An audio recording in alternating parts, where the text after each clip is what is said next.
In this video, I will show you what the narrative looks like in Navigator. To start with, the screen will have the logos and an area that says Submit QIP. We are in the narrative, which you can also see is highlighted in a dark purple. Scrolling down, we see the status is in progress. I see the hospital name and the year of the QIP. The narrative has a number of questions for you to complete. You can go to each section one at a time from the Go To section field. It is a drop-down menu. Highlighting and clicking on these will bring you to the section that you wish to complete.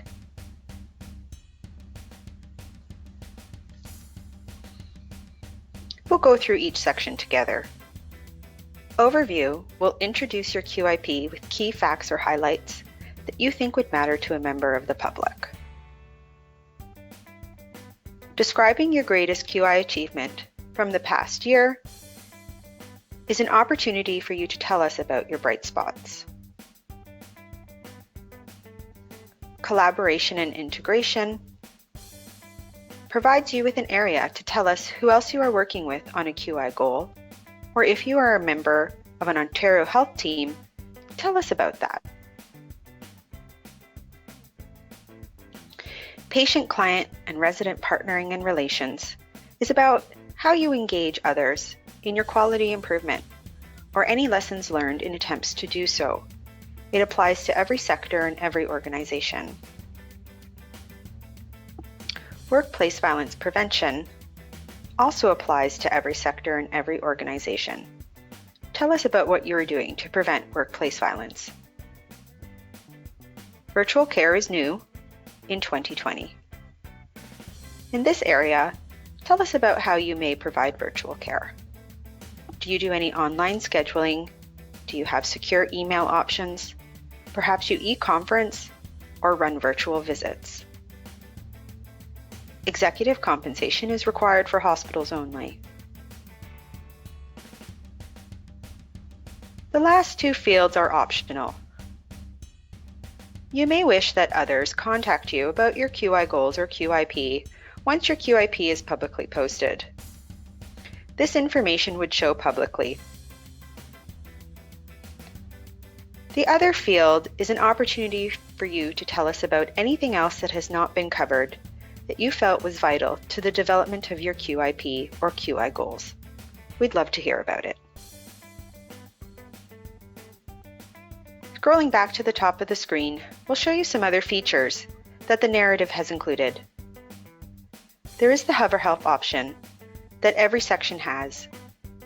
It provides a brief instruction about what to put in that particular section.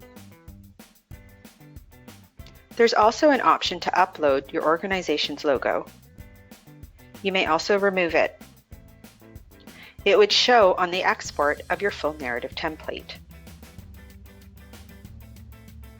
If I were to click on this, we would see a Word document.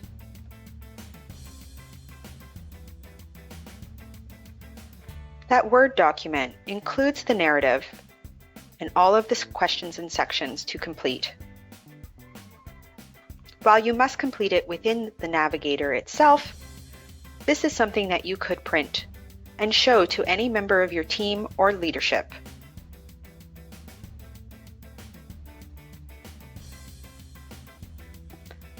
Should you wish to include your logo, you would simply click on the Upload Logo option, select the file from anything within your computer or system that pertains to your organization. Here I have a logo for the Navigator, and I have chosen to upload it. When I export the narrative again, the logo appears.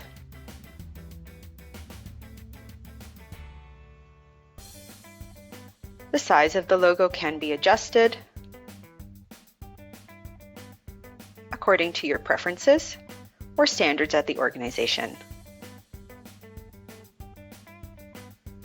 The information that I had put in to the Navigator prints on the next page.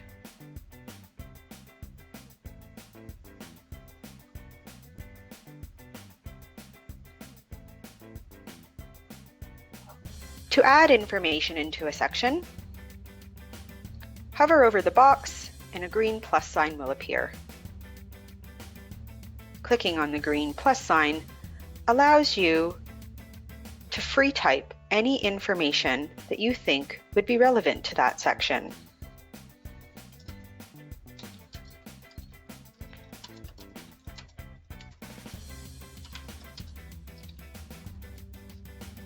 Once you have completed what you wanted to say, remember to save and close.